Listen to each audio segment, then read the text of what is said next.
Hello, everyone, and welcome to Hidden Existence. So sorry for the delay. We had a few technical issues, but we're here now and appreciate you waiting. Of course, with me is Jason. How are you doing, Jason? I'm doing wonderful. It was fun Good. chasing gremlins for a little bit, but we're done. All the gremlins are caught, and we're ready to begin. I'm really excited for this interview. Brilliant. Me too. I've got a great guest tonight. Extremely interesting, and we're going to get into it all. But anyone who has been following the Epstein Maxwell saga will really appreciate this interview tonight.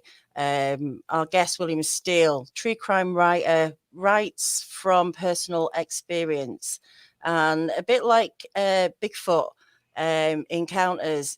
At the end of these encounters, there's people at the end of them that are suffering, that are going through something. Yeah. And it's the same with this true crime. And he's become an advocate for victims of violent crimes. He's just wrote a book about Ghislaine, his personal experiences with her on the island, on the Palm Beach. We're going to get into it all, but welcome, William. Hey, welcome. Thank you for having me, Danielle Oh, and Jason. We appreciate it. you're very welcome. We're glad to have you on, Mr. Steele. Thank Yeah, you. definitely. We're going to get into it all.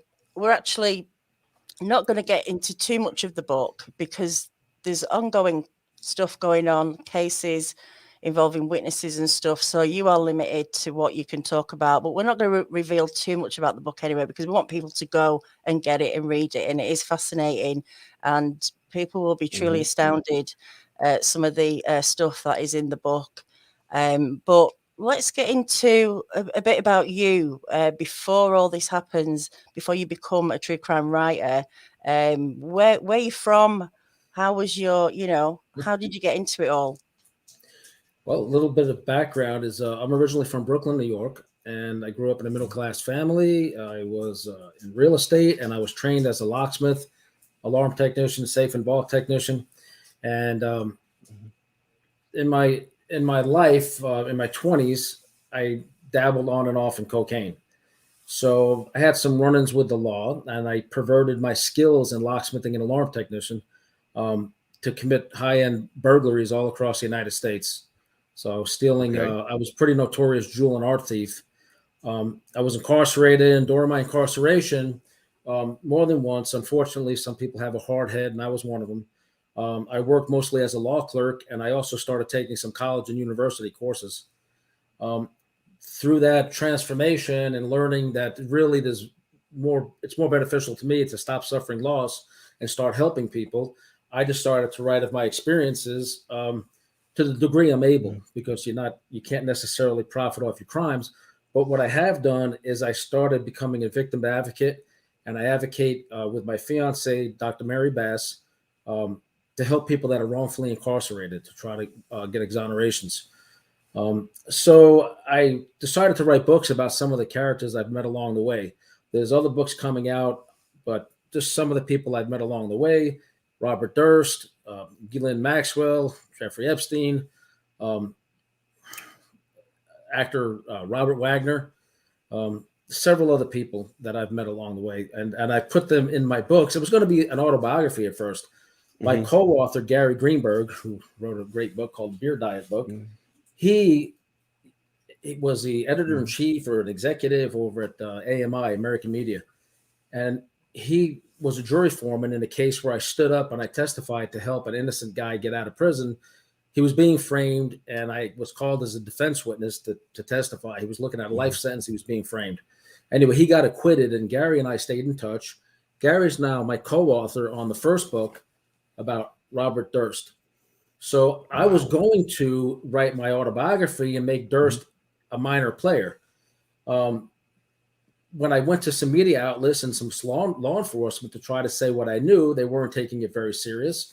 And in fact, some of the media said, "Oh, he's no longer newsworthy. We don't want to hear about it." This is, a few years back, I think just before the Jinx. So Gary and I shifted our focus and said, let's just put out a book about Durst and all those experiences. And that's how that book came to be. I wrote that before I was released, actually, and I actually published it before I was released. And everybody was afraid. They said, "Oh, Robert Durst is going to sue you. yet everything I've said came true in Los Angeles, because I said this years ago when I wrote my manuscript.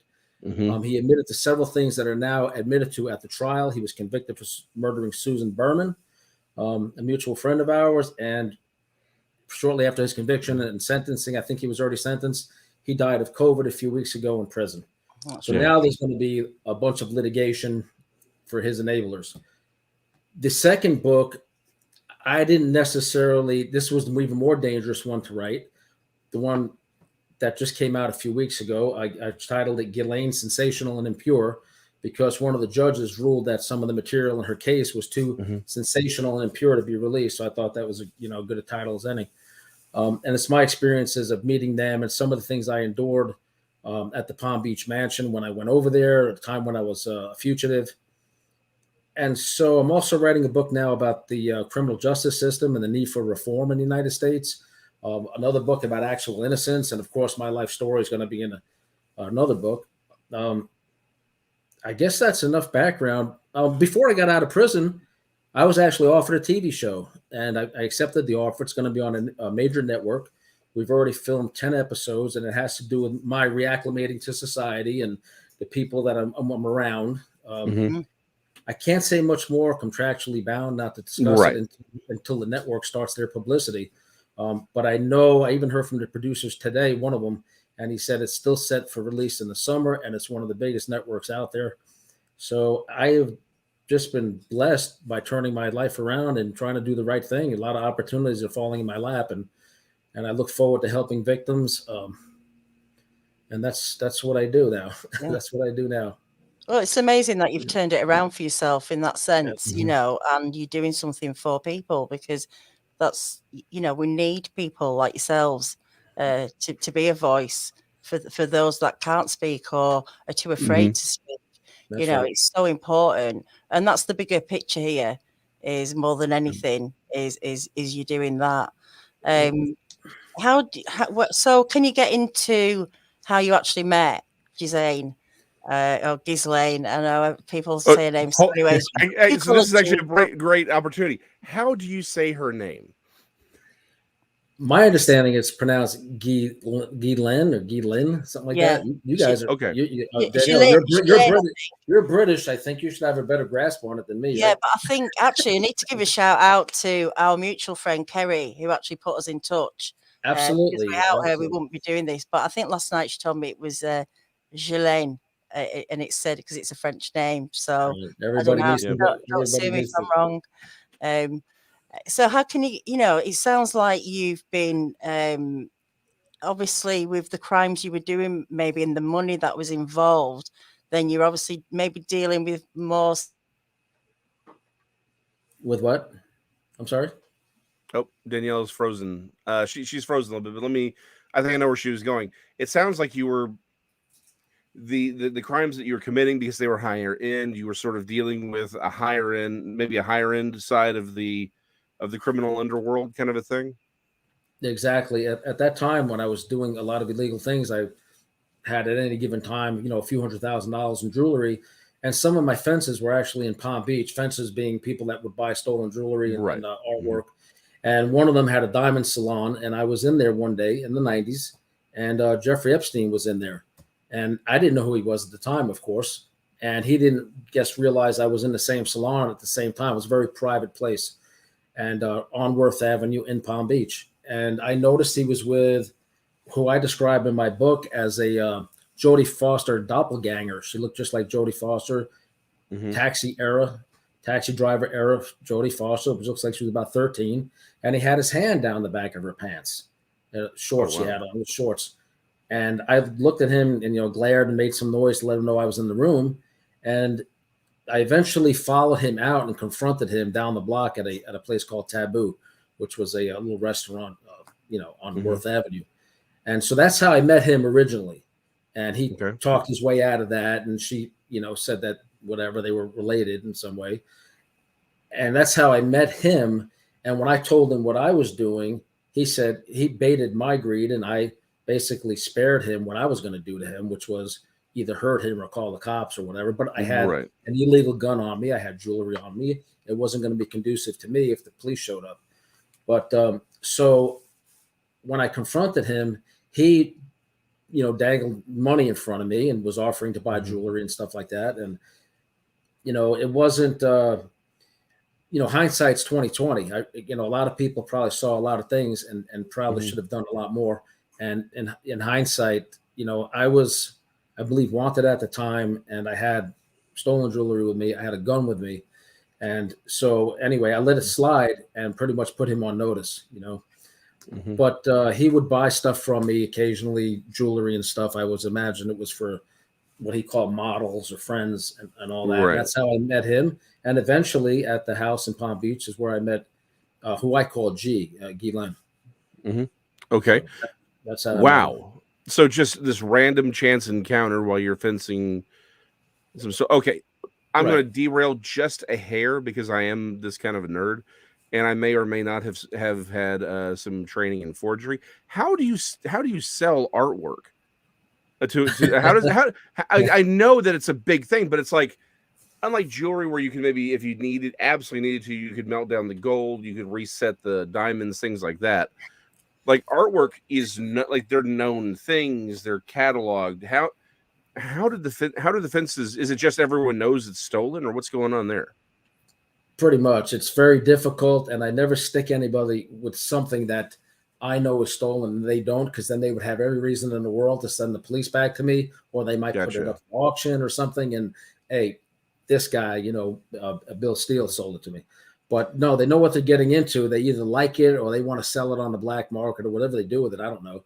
But you don't get big money for it. I think the way to make money on stolen artwork is a lot of people ransom it back to the insurance companies or to law enforcement. If they're in trouble with other crimes, they'll use it as a bargaining chip. I think it's interesting. That's been done before, where people actually would use that for bargaining chip. That's fascinating. I didn't even know that was something that was done. Sorry. My own little personal thing. I'm a bit of I dabble in art, so I really appreciate that. Okay. Back to the thing that probably everyone else is screaming, like, why are you talking about artwork?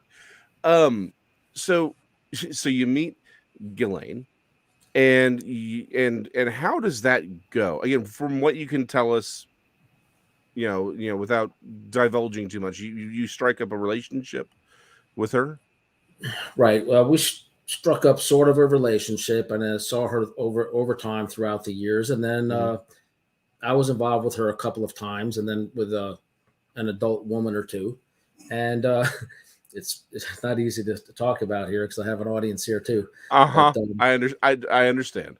Right. So it went like that, and there was a trust level because they had seen me with guns. They saw me with cocaine. I had a pretty bad cocaine problem at the time. And I think people like this tend to prey on that. Even though I was good at what I did, I was still, there was times when I was struggling. And so the easy money and the Palm Beach lifestyle and being able to hang out on Palm Beach, suited me just fine. So, but that's how I met her at the house there. Gotcha. Okay. I'm trying to. So before we get too far into this aspect, I know that's what everyone is asking. I have a slightly different question. Oh, Daniela's back. It always does it to me. You missed it. He told us everything. He's ready to go now. I was listening on my phone as I was waiting for the internet to come on. But sorry, I know you just asked him something. So before we get too far into your relationship with Ghislaine and those kinds of questions, I have a series of other questions, and you can say I don't know. You can say I can't talk about it. That's perfectly fine. Ghislaine's father is a really interesting gentleman. Did she talk about him at all? Because it seems like he may have had some. How do I say this? Some connections to I believe they're called the Five Eyes. Either at least Mossad, maybe CIA. Did she talk about any of that at all? I will say yes, but the details are, the type of thing that gets people disappeared and killed. Yeah, and I understand. That's the answer. Fine. The short answer is yes. The long answer is, do I want to go into detail here or really with anybody about this, even FBI or other intelligence agencies? It's pretty obvious, and by their admission, at certain points what they were doing, and that they were getting blackmail material on people and for their own perversions, but plus for intelligence agencies. And I won't name the main one because, I'm definitely a supporter, but at the same time, I'm not trying to disappear. Yeah, you're not trying to die here.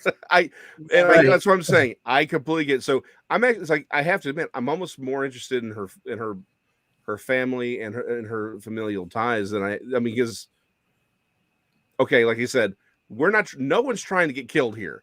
Right. By the way, I will not. I will. By the way, just for everyone in the chat, I will never hang myself under any circumstances. Just letting you know. There's been times when she was in tears and she confided a few things to me, and I resisted other things that they offered to me, if you know what I mean.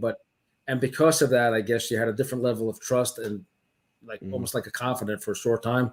And she did reveal to me, that her father, had molested her. She didn't use the word molest, but basically taught her everything she knows about sex, and that she should please a man and do whatever her man says, no matter what, the man in her life. And I guess later on that became Jeffrey Epstein, and he was into what he was into, and then trying to get blackmail material on people. Oh, wow. Yeah. So I don't know how much of that has ever come out or not, or, if this is the first time it's coming out, but she detailed a lot of that to me. I put some of this in the book. You'd have to get the book to see some of the more details, and really the rest that I feel comfortable talking about would be more for law enforcement or the victims' rights attorneys. Right. Absolutely. I've been in touch with a couple of them. I think once they got their settlements, there was some kind of fund for the victims that they really just broke contact with everybody, that was willing to say anything. So I'm just speculating, but no, I've been in touch. I have letters from them that they wanted me to, help give evidence against Epstein, and then he turned up dead. And then, no, we don't know how he died, do we? Yeah, exactly. Like, let's not open that particular kettle of fish. We want to stay on YouTube for a little bit longer for this. This is one of those. This is one of those terrible things where it's like, we want to stay on so we can tell this story, because you have some very important things to say. We want to stay on YouTube with this, but none of us want to die, but because of an interview. But so from what I'm hearing you say, her father was an even bigger scumbag than we've been led to believe, but they were connected to the intelligence world in the past, and that's where a lot of her money and stuff was coming from, is what he was doing in his connections. That's absolutely okay. That's exactly right, and that's from her mouth, not his, but from her mouth. Right. So I wasn't around long enough, or in England, or I didn't know her father. No, absolutely. Like I said, I didn't expect her to be like, so let me tell you everything that happened in my life in fine detail, and here's a dossier with all the evidence. Like, I didn't figure that was the case, but I figured she may have let something slip. I can only speculate that that's one of the reasons she won't cooperate, because she probably feels her days will be numbered too if she does. I have zero compassion for her. I stand up for the victims. As a matter of fact, let me show you something. I don't know if you can read this. No, pull it a bit closer. Yeah. William Steele. I can't see that now. Anyway, it says red is for the victims. That's how I sign all my books in red ink. Oh, gotcha. I'm all about the victims and advocacy.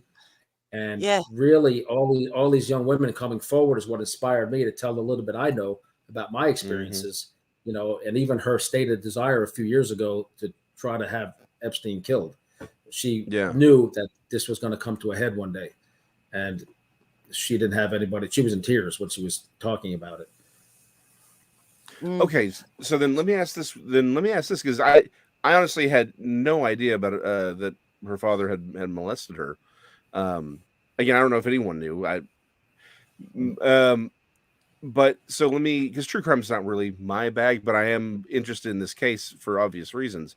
So then let me ask you this, and again, only your opinion. And I get it. Your sympathy is with the victims, as is mine. Right? I'm right there with you. Then I guess the question I have to ask is, obviously she participated in this. She is a criminal. That's not a question. But do you think she's someone who fell into this, or was she basically raised to do what she was doing? I guess is the question I would ask you. I would say she's probably raised to do what she was doing. She was with somebody who was already into, the intelligence aspect of things and blackmail material, and found a kindred spirit in Jeffrey. I mean, the two of them, he was into the young girls, but also capitalized on having powerful people have supposedly anonymous sex with them. I was always concerned that the little bit that I, did with her and especially this other adult female at the house, I was always concerned about there being cameras and everything. And one time he asked me, do you see, any cameras here? And showed me a few videos. But I was always concerned. So I would, either want to go somewhere else or make sure all the lights were off, not that would help. Right. But, they had a blackmail machine is what they had. I'm not saying anything that anybody hasn't heard already in that regard. And there was videos at that house several years ago that I wrote about it in the book, why I was compelled to see them, because it was literally one of his bodyguards, a security detail right there with a gun. And they were trying to get me to do something for them, and then showed me these videos. And this is right after he knew me for several years. And he was talking about how Prince Andrew was his Super Bowl trophy. Now, in the United States, that's football. That's the biggest game. I think 2 weeks from now. But he always referred to him as that. And eventually he showed me why. And there was numerous videos with Andrew with women, minors. Minors. Yeah. Including who I now know to be Virginia Gouffre. Right. Oh, wow. Yeah. So he showed them to a couple of people. I guess if they ever found that security guard, he would probably confirm it too, because I think everybody's turning on them at this point, or either running for the hills.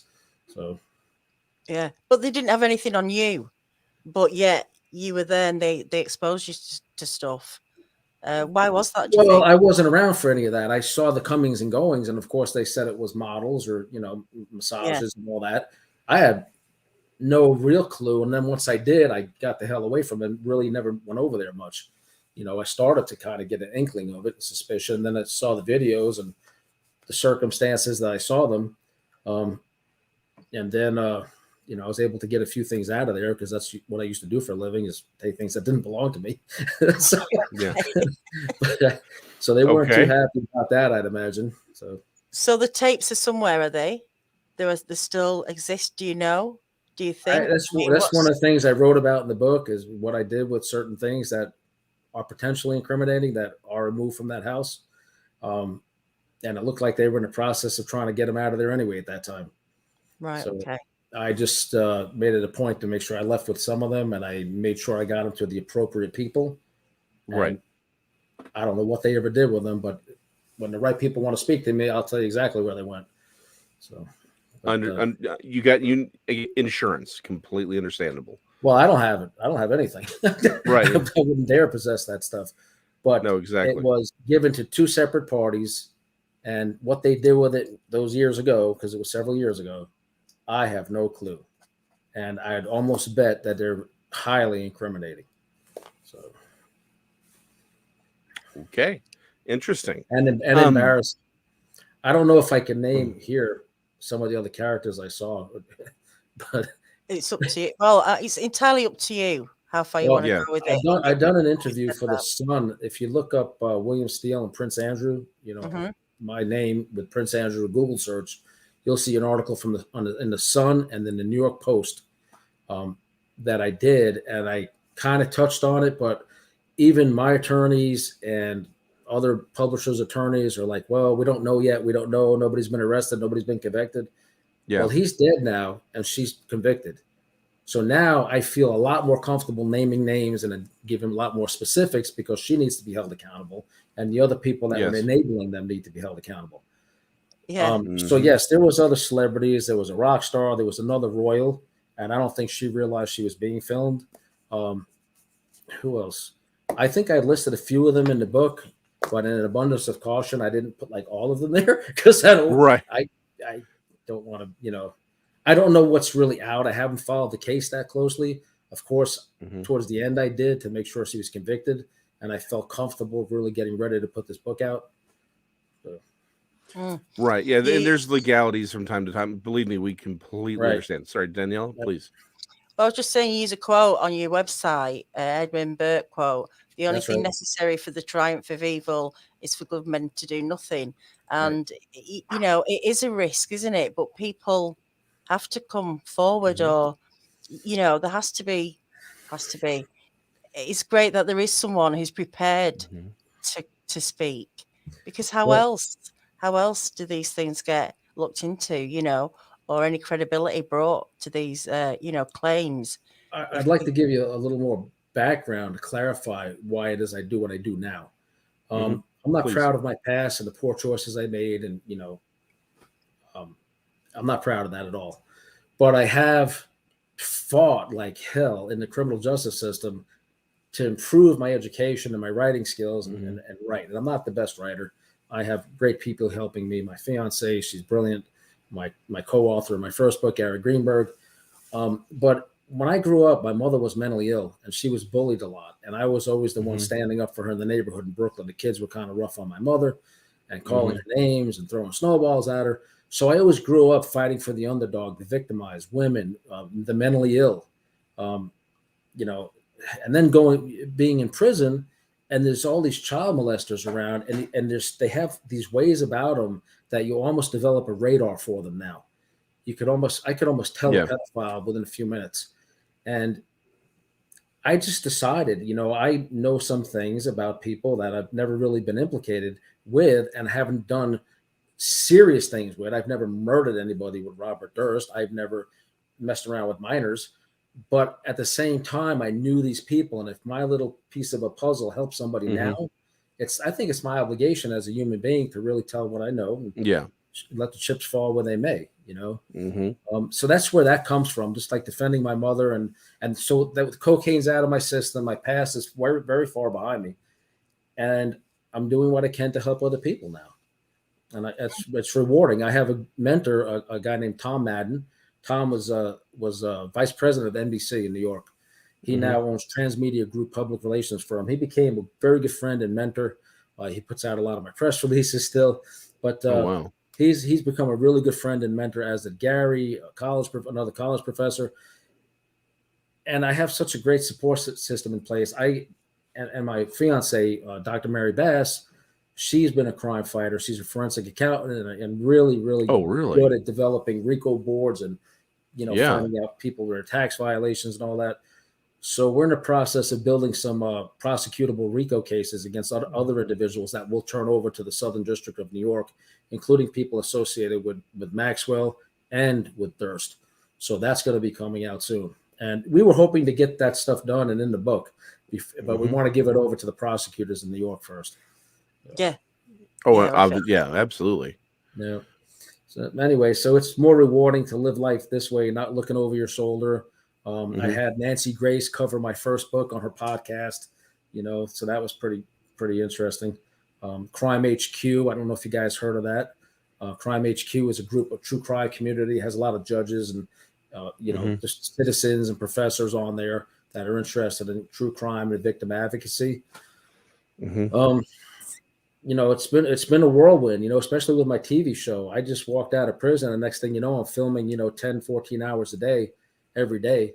And I'm in the Midwest, even though I'm from New York City and South Florida. And to give you an idea, the first guy I meet here poses as my friend, you know, my you know, benefactor. He says I'm the only billionaire in the town I'm in. The godfather of this town, blah, blah, blah. He's driving all these, you know, high-end cars. He's got a big collection of motorcycles. Turns out he's a swindler, and he's tried to swindle me. He's tried to sell me a house he didn't own, tried to sell us a fake cure for cancer. So Mary, I said, look, I'm getting really suspicious as the guy. Can you dig a little bit and see what you can find? And she said, I hope you're sitting down. She was still in California. Wow. And she said, promise me you won't do anything to him. And I said, tell me what you found. And she said, he's been litigated about this before, and he's been successfully sued over it. Bottom line, we found out he swindled probably hundreds of people over the years. He just got charged a few weeks ago, and he's just this horrible human being that poses a friend, tried to rob me directly out of incarceration while I'm in the middle of I'm in this post-conviction fog, because getting on your feet's an ordeal to get reacclimated. I was locked up over 18 years. So it's just tough. And to meet somebody like him and to think that he was willing to sell us something that would have hurt her like that, So she did an interview on ABC. The FBI finally arrested this guy. He threatened to kill 9 people. His girlfriend, allegedly, he killed her, but he admitted to many people he killed her because she turned over a cell phone that helped make the whole case against him. And so he may be prosecuted for that. He actually may turn out to be the biggest of serial killer. Basically, of people he robs, some of them have complained that they were given laptops by him as a gift, and it had child porn in it. And then the feds open it up and go to their house a week or 2 later and put them away. Well, Dr. Leslie Scholl, one of the people we're working with, he had $1.5 million stolen from him to buy a clinic he didn't own. Not a clinic, some land to build another clinic. And when he confronted this guy, and because he's arrested, I guess I could say his name, Charles Ray Smith, because he confronted him, he said, "Okay, I'm going to call the cops. You didn't own the land to sell it to me to begin with." And this guy was a very successful doctor. And he threatened to kill him several times. And then he did some deal where he got his gun and his gold coins. And then he told the feds that he was going to, this guy poses as a Hell's Angel, but then yet he works as an informant at the same time. But he told him that he was going to help him secure his gun collection, and he was going to kill his wife for him, kill his divorce lawyer, and all this nonsense. But it was an entrapment case. So when they finally arrested the doctor, they dropped all the most serious charges because this guy basically entrapped him. And then they only put him in prison for failure to transfer a silencer, which was a legal part of a gun collection, without the right paperwork. So this poor guy just got out, a couple of weeks ago, and he's trying to get on his feet. He lost his medical license. His wife, took $7 million from him. And this guy, ended up with everything. So we're just running into these characters. It's unbelievable, the people that we run into. I just released from incarceration, except for when I escaped. I was profiled on America's Most Wanted website when I escaped. But so I just got released legitimately this time, and I'm getting on my feet. I've got a TV show. I'm writing books. I'm doing book signings. And this is the guy I run into, Come on. Yeah. Some people are magnets for stuff, man. Like, but you, like you say, you just come out of prison, so you're not aware of. Like we were talking the other day about scam emails, and I said, "Oh, do you remember them?" And you went, "I don't know. I've been in prison so long. I don't know what's going on. I don't know how things work. So I guess you're a little naive in some senses to stuff going on the outside. I mean, you hear about it, but you don't have internet, and you kind of in this fog. America calls it the post-conviction fog. It's and I'm not trusting at all. Don't get me wrong. I like to trust, but I also, being from New York City and having done time, I could identify bullshit when I see it. Right. I started picking up on so many red flags, and then ran it by her, and then she did the computer work to, with the public records to find out. And jackpot, this guy was the real deal, and he's a prolific con artist.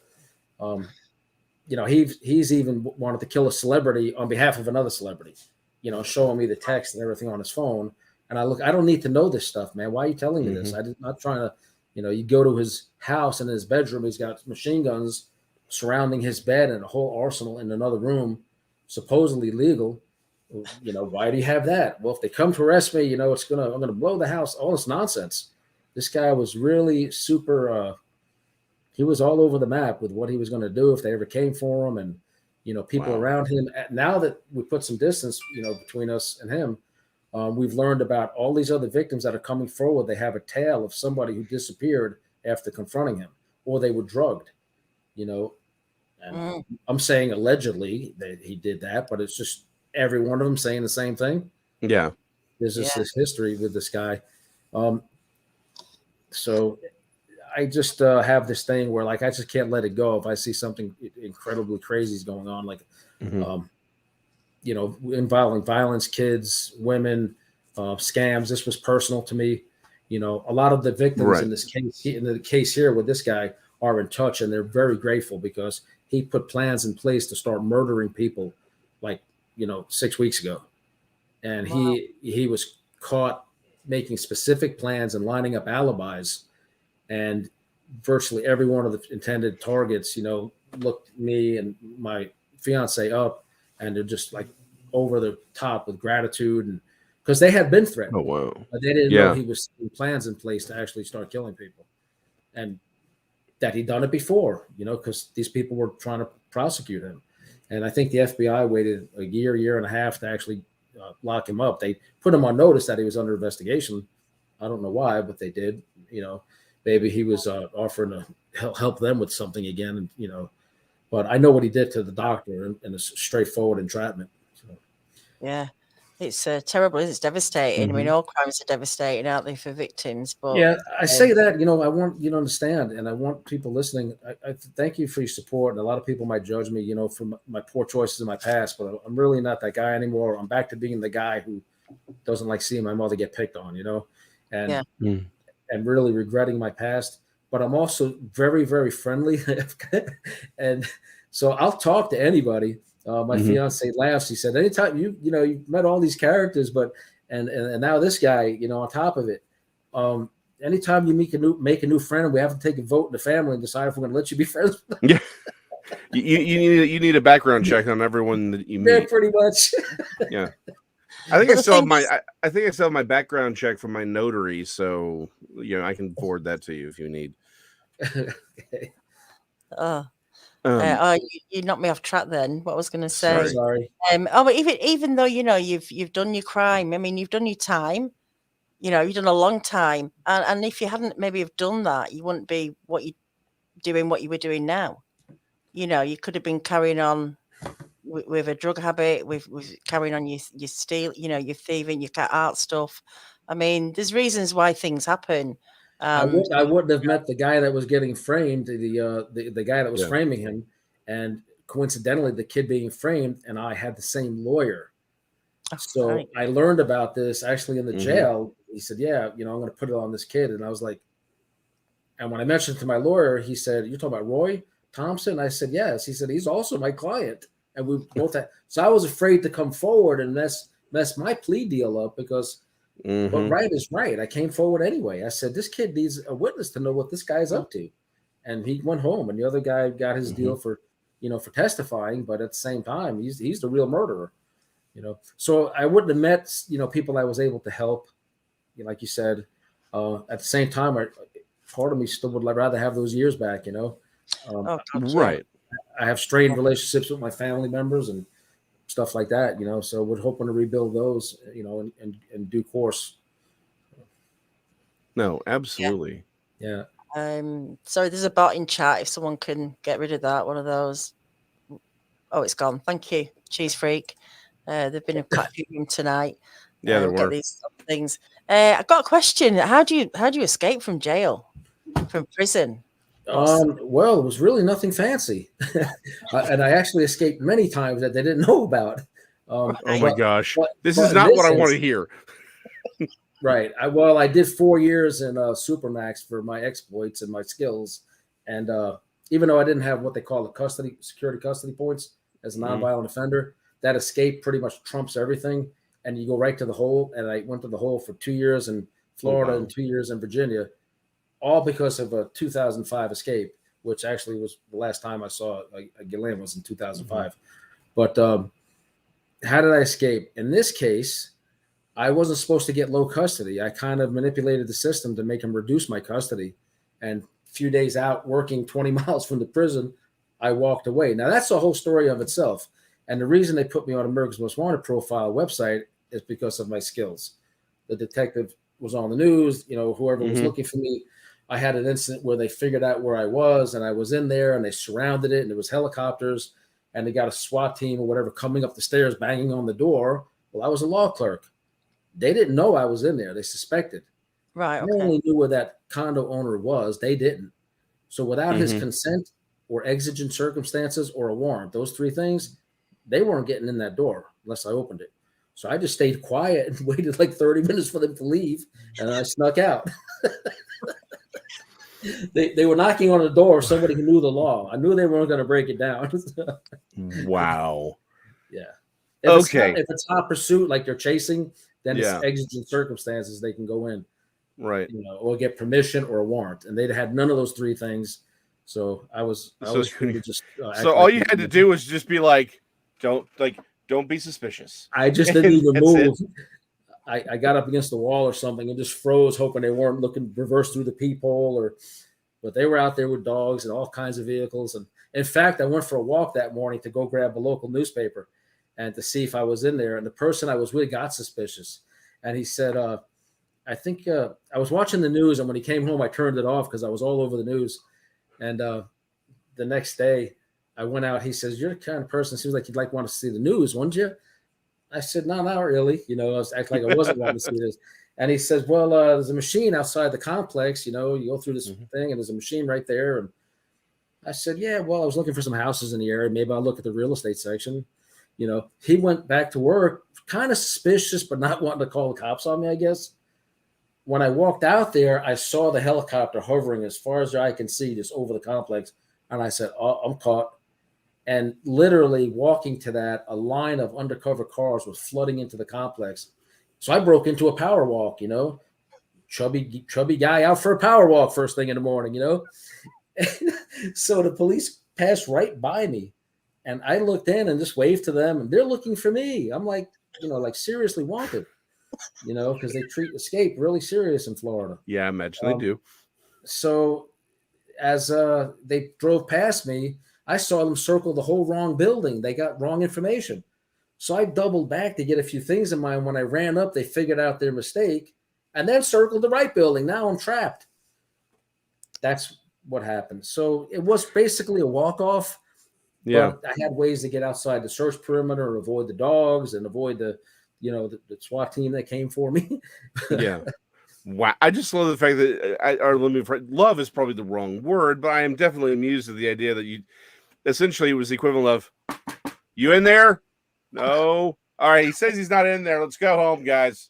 Like, I didn't say that, but world's dumbest criminals, right? Yeah, no, I didn't say that. I just knew that I could be killed right now because they're allowed to shoot and kill an escapee from prison. Yep. And so I just kind of froze up against the wall away from the peephole of the door so that they wouldn't be able to maybe see a shadow. And I just didn't move till they'd left. And then I went down the stairs. It was like a third floor walk up. When I crept out, I had my stuff over my shoulder. I put one hand in front of my face, one in front of my heart. So at least if they killed me, they'd go down for murder because now, the gunpowder's on my hands. And as I went down the stairs, I said, "Please don't shoot. I surrender. I surrender." And I kept walking down like that until the parking lot. I saw they weren't around. I was like, gone. And I got away. They'd left. They gave up trying to get in there. They went somewhere else. Wow. So I was out for like another 2 weeks after that close call. It's still like you're looking over your shoulder for 2 weeks. I mean, it can't be what do you think the end game is going to be? People being on the run. I mean, what's that feeling? The end game was like I wanted to go collect some stuff in Palm Beach and probably leave the country for a while, maybe come back. I thought maybe I'd get, a few months or a year or two. Florida is very tough on crime. They don't care if you're a nonviolent offender. I got 15 years for doing that, for walking off a work detail. Other states in this country, it might have been a slap on the wrist, 6 months. Mm-hmm. Florida gave me 15 more years consecutive to what I had to finish serving. So wow, that shock to the system, and then the loss of my family. My mother passed away while I was incarcerated. I had other people step up and steal, an expected inheritance. And so all that loss just made me really see the light. I think it was a movie that says, have the days of darkness cause you to see the light. Mm-hmm. The quote you said from Edmund Burke, all that's needed for evil to triumph is for good men to do nothing. Mm-hmm. That is going to be in all my books. It's in both of these books right now. So it's in the very beginning of this one and in this one, and it's going to be in my life story. It's just that important because your listeners or watchers or whatever, your viewers can say that, this guy's a real jerk. He stole a lot, and he did horrible things. Mm-hmm. Yes. But, you don't kill people for doing that. And I really had to change the heart. And I wish I could make amends to everybody I offended. But this is kind of my way of giving back and showing society that occasionally people, they get their shit together. And I did. So, Well, it's easy to judge people, but it's real life. right. It's what happens. You know, it's yours isn't the first story of being a locksmith and doing whatever, and Right. you know, it's just, but it's what you do with it, what you do with it, how you deal with it is the important thing, and Now, that's what shines through. You now, know, now, some of my closest friends are, like I said, executives and a couple of celebrities, producers. Um, So you're still hanging with criminals, is what I understand. Yeah, and well, those, yeah, but and then also, I'm a big law enforcement supporter now. Support the Blue. I'm on all these sites, and I think at first they didn't want anything to do with me, because I'm sure they look up everybody that joins their groups. But I think I'm sort of accepted now, even though but I feel bad for they have a really thankless job in this country with all the guns and everything, which I'm a big supporter of. But they need to be in the hands of the right people, and they're not in this country a lot of times, and the cops are not getting the support they need here. So no, they're definitely not. But I'm a big supporter of the police. You would think I wouldn't be, but I actually am. So, well, anyone who cares about victims who actually care about law and order and want a good and peaceable society want they want to support the police to do the right thing. The problem is, again, exactly. The problem is we have police officers who don't do the right thing. We have politicians who make the police not do the right thing, and that's all. And that's where a lot of this stuff gets complicated. And but anyone who's there's some brutality and abuse of authority, but those are the bad apples. I don't look at them as cops. They're basically criminals in a uniform. So I'm not talking about obviously supporting them. Those are the ones that create all this controversy and victimization of police, because the good ones are almost afraid to inform on the other ones, because it's like, code of silence in a lot of their own agencies, that they don't really want to get their other people in trouble. But then a lot of times these things, if you don't nip them in the bud, they escalate. You can't appease these people that are corrupt or violent or anything else. You have to deal with it, nip it in the bud. That's my experience living with criminals and then being on the street dealing with criminals. If things aren't nipped in the bud, all they're going to do is escalate. They're going to get worse. It's like a cancer. It metastasizes. Corruption contaminates everything. And then the problem is then you're dealing with the contamination as if it is the thing. So now the few corrupt officers are being caught on camera hurting people, and it's a reflection on all of them. Unfortunately, it's unjustified, but that's what's going on. I hear guys in prison saying, I'm going to hold court in the street, because a lot of times the sentencing is so harsh in this country, especially in the South, that most guys are not going to go back, and they're willing to carry a gun for a minor crime because they're afraid of getting 20 or 30 years. So they have an expression, they're going to hold court in the streets if they get confronted or arrested again, which means shoot it out with the police.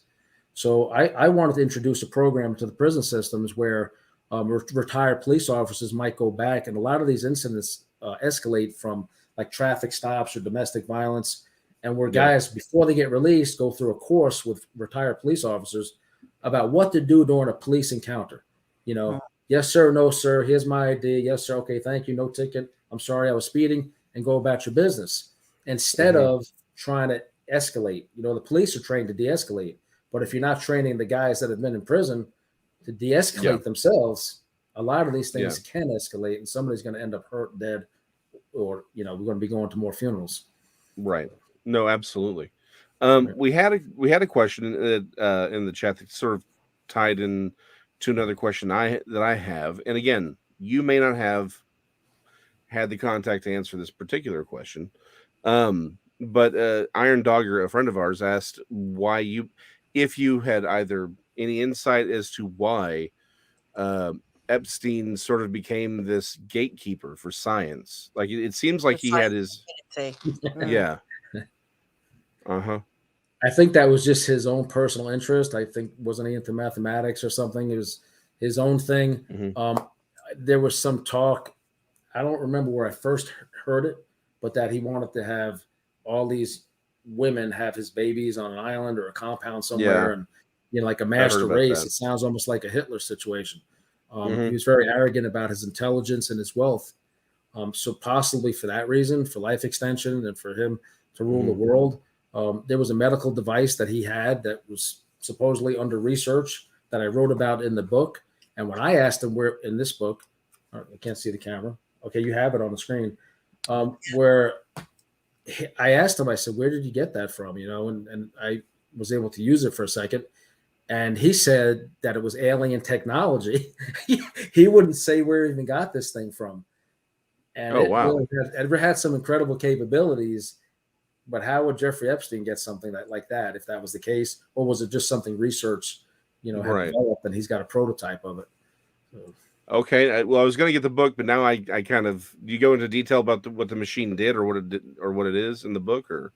Oh, you'd have to actually read the book, sir. Well, that's what I was asking. If it's in the book, then that's what I'm saying. It's like I was going to get the book anyway. Now I'm fascinated. But if the details in the book, then I'll leave it for that. You have to read. I can't give too much away, other than he said it was alien technology. Yes, he said it was alien technology, and it's almost defies belief to even think that. But when I saw what this thing did, you know, which we'll save that for another interview, I guess. Yeah. Yeah, well, we will do a couple of more interviews with you because there's so many layers here, and we're going to cover the Robert Durst thing. Oh, yeah. I think if people don't realize exactly who Jeffrey Epstein was, probably one of the wealthiest people on the planet, billionaire, islands and mansions and stuff all over the world, and so he could have purchased this from somebody who came across it if it was truly not from this planet. I don't know. I have no way to verify that. Obviously, I think I know where one of them are because it was more than one. So, oh wow, okay. So then just as a follow up to that last point you made, because this has always been my question. I have looked into this. No one seems to know exactly how he made his money. There's always these vague statements about, investment banking, but like usually you can look at someone's like, oh, here's how they get their money. He just seems to appear with this cash. Do you have any particular insights on that? Conversations I'm not going to elaborate on here. A lot of it has to do with the blackmail of powerful people for various purposes. And I think one of them was somebody that was known involved with a company of Victoria's Secret. Oh yeah, it's public that he had allegedly a homosexual relationship with a certain individual. That a lot of that and with boys was on video, and what would they rather do? Be disgraced and go to prison, or pay him or involve him or pretend that he's managing their assets? So okay, that's basically what I was sort of assuming. It just seems like there was a lot kind of going on. It's like this doesn't make so much of this didn't make sense from a certain point of view, but it made a lot more sense from another point of view. We are tap dancing around things because none of us we would like to do another show. Think how valuable his videos with Prince Andrew are, and the level of society and power that anybody in the royal family can get an appointment with or invest with or learn in some insider trading, I guess, all over the world. And to have somebody like that in your pocket, your Super Bowl trophy, his exact words, blackmail because he's having relations with underage women, all over the place. I mean, where does his money come from? He gets entree to anywhere he wants to go by virtue of the blackmail he holds on powerful people with money and or access. There's so many layers to this, isn't there? And what use people were to him, and on what levels. It just makes my skin crawl to think that this stuff was going on, and probably still going on in other places. I mean, this stuff is just rife, isn't it? There's going to be another setup like this somewhere, you would think. But I think there's obviously more to come as well with this as well. Yeah. There's definitely more to come with this. I think this whole pedophilia thing is more common than people want to admit. It's just like it seems like it's every level of society. I mean, it's unbelievable. I've been in prison with some guys you'd never think, and then, like I said, they eventually exhibit certain characteristics that I've noticed. I don't know if it's a brain disease or what it is. Don't they have children or mothers or daughters or wives? Why would they do this? When they have their own children, they certainly wouldn't want these things done to. But their experiences as well. I mean, I know that it doesn't make everybody go on to commit the same crimes, but there's something going on, isn't there? They There's say hurt people, but at the same time, you reach a point where you make your own decisions. Absolutely. Right. I've heard some stories where Virginia was possibly one of the recruiters, allegedly.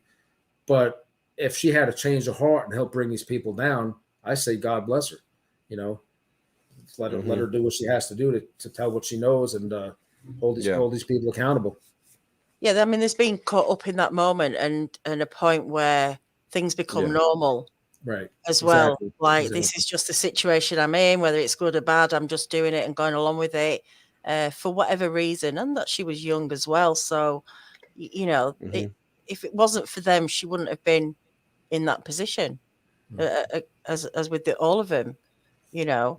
They've got to take accountability for it. Well, he's now dead. So that's, you know, it's only her. And there's such desperation with certain people, you know, politicians and, for example, the Clintons and all these other people that try to suppress this because their lives are basically, they're going to be in the cell next door to Maxwell, you know, when a lot of these things come to light, allegedly involved, you know.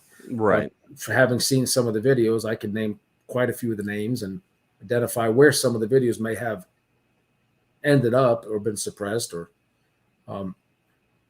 there's very powerful people involved. The media doesn't cover it, I don't think, near as much as they should. Oh, they've actively tried to suppress it. I mean, that was one of the things that came out earlier, and it was the woman who was caught on the she was a reporter, I think for ABC or NBC, but she was talking about how she had all this stuff on Prince Andrew. She had all and her the station or the corporation she was told her not to do it. They're like, you shut this down. We're not talking about the lady who wrote for Vanity Fair, I think Vicky Ward. Yeah, maybe. She did a great expose, and he made some comments, and then somebody came forward to talk to her, and he warned her, put her on notice. She was about to have a baby. You know, where's the baby? He named where her baby was going to be born. Where her baby was going to be born. No, this was a different one. Terrorized a journalist. You know, no, this was a different one because her boss basically she was on air, or she was on it was a hot mic moment, and she was talking to one of the guys off camera, and she's like, we had all this months ago, and her editor wouldn't let her go with it. So that's a different story from what you're telling. But I have no doubt that there's a lot of people. What's her name? The actress who's been talking about Weinstein and all this. That was one of the stories that she was talking about a while ago. Rose McGowan. Yeah, Rose McGowan. She's actually, I mentioned her in this. She was one of my inspirations for this book. Robert Durst book. I give her credit and acknowledgments for coming one of the first to come forward, and nobody would listen. So I guess she took a settlement and went about her business. But still, she's traumatized, and he was allowed to continue and accumulate all these other victims. Well, the thing that she said that he has all these victims. This other guy here has all these other victims. He sends me a picture of his girlfriend dead and says, that's what happens to people who go to the feds against me on the kitchen floor. I mean, he sent it to my phone a few months ago.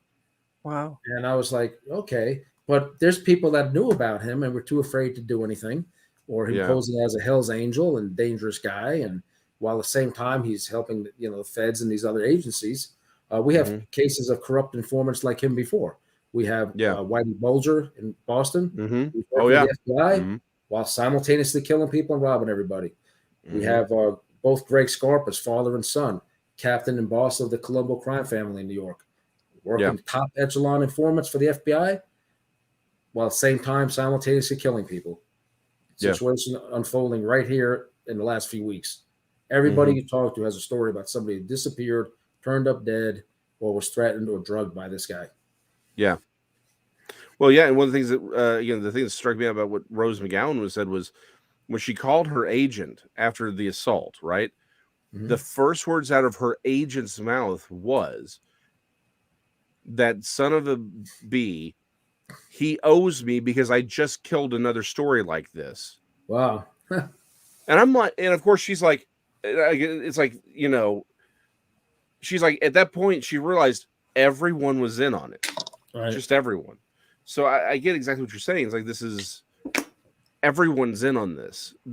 Everyone knows. Everyone, it's just no one wants to talk. No one wants to do anything because it's easier to go after the little fish than to go after the big fish.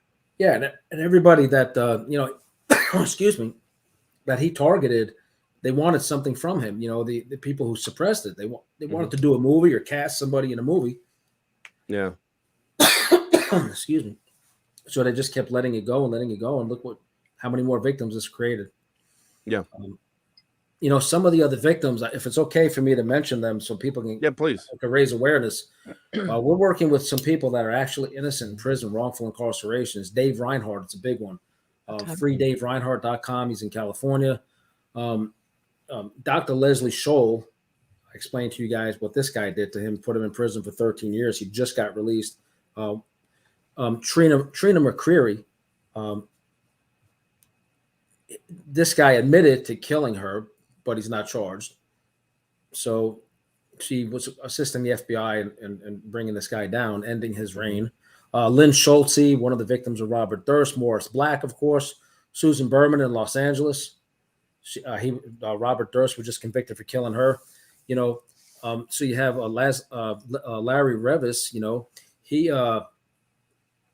He was murdered for an estate in California, Fresno, California. There's a gigantic probate fraud racket going on in Fresno. Wow! I hold his wife up in prayers, Leslie Revis, and my beautiful fiance was his stepdaughter. Right. Kathy Durst, of course. I want everybody to keep them in their prayers and memory. In the McCormack family, they've been suffering a long time. I got to know some of these people in the course of the last few years. I didn't know them beforehand. And so the victims, many people, I just ask everybody to remember them again. That's why I sign in red ink. If you ever go to my book signing, it's always in red ink. And so I want to put it out there. That's for the victims. Natalie Wood, another one. She's a murder victim and famous actress. So I knew the person involved with that for a little while back in the 80s. Who else? Let me see. I think for now, that's who I have. There's thousands of them. There's thousands and thousands of murder victims, victims of pedophiles. And so, I just want everybody to keep these people in mind, please, if you can. And we're going to be doing, my own material, and I'm going to obviously come here more often and talk to you guys. You've been very, very helpful in walking me through this process, because I didn't even know much about technology, let alone what are we doing right now? I couldn't even tell you what this is called. I think it's a Zoom meeting or something. But I look at other ones now to try to learn what other people are doing, and everybody says, well, you have a story to tell, use this format, and try to get stories out there. Yeah. Well, you want to build up your YouTube channel. I'm going to put the link to your YouTube channel in the chat and ask people to go over. If you're interested in this sort of stuff, and I can't imagine you won't be, you need to go over and help William build up his channel, get some subscribers, because he is going to start putting out some little shorts and some information about the stuff that he's doing and that he's interested in, and to build up awareness and support for these victims. And he's going to come back on again, and we're going to talk more. Like I said, there's so many layers to this guy that I want to get into, and that like you say, you're a part of the puzzle by giving information, and that applies to anybody. If you know anything about anything, go and help. Go and give that information. There's a lot more crimes that go on in America than they do in England, and they're exposed so much on the internet, on YouTube. And it's shows like these where people are talking, where information does come out or can come out, or encourage someone to come out, or at least get in touch with you and tell you something and pass information on. And any little bit could really help. So that is important. So that's that link in the description in the chat, and also put it in the description a link to your website, a link to your book on Amazon, and again the link to YouTube. There's so much more to cover. What's your immediate plans with what you're doing? My immediate plans is to learn how to put up some more content and maybe inside information.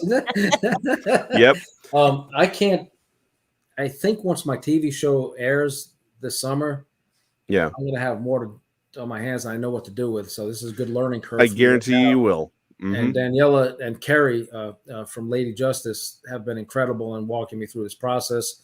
as has my fiance, Dr. Mary Bass. Yeah. You guys are just awesome, and I appreciate the encouragement and all the encouraging comments and everything. So, no, we appreciate you coming on, and we'd love to talk to Mary at some Oh, point. yeah. If you'd like to come on. She's a data scientist. She's all over it. She's Definitely. also been victimized, and like I have, for trying to do the right thing, retaliated on, threatened, and just all kinds of falsified nonsense. But in the end, we do what we do. And I think you guys saw the clip from ABC News where she was profiled on ABC just a few weeks ago. So she's doing the right thing, and she's trying to help victims of violent crime and of financial crimes, especially. And that's really her forte. Yeah, so. it's great. It's great, and we'll get into it more.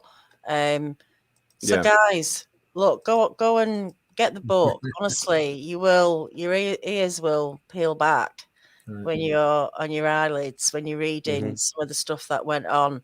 And I don't want to give too much away because it'd be pointless. If we do, but I can guarantee, and Kerry will in the chat there, how good that book is. So I hope people do go out and get it. Thank you for coming on tonight. I want to definitely get you back on again, William. We've got so much more to talk about. I find it interesting through this experience, especially with this book, that I'm actually selling a lot of books in the UK and even in South Africa. I've met a few people from South Africa. I was, I don't know much about South Africa, but it was pretty interesting. And everybody's like a crime fighter or a Wonder Woman or, a wannabe Superman or James Bond or something, I think it's pretty incredible. One of my favorite pictures of my fiance, she's standing by a picture of Wonder Woman. I said, "You're my Wonder Woman." She's brave. She's really brave. So, no, it sounds like it. No, absolutely. Like I said, we'd definitely love to have her on. And thank you for coming on. I do have one tiny little question before we go. I'm going to do a lot of hand signals here so that because clearly the NSA is watching our show. Do I believe in Sasquatch? Oh no.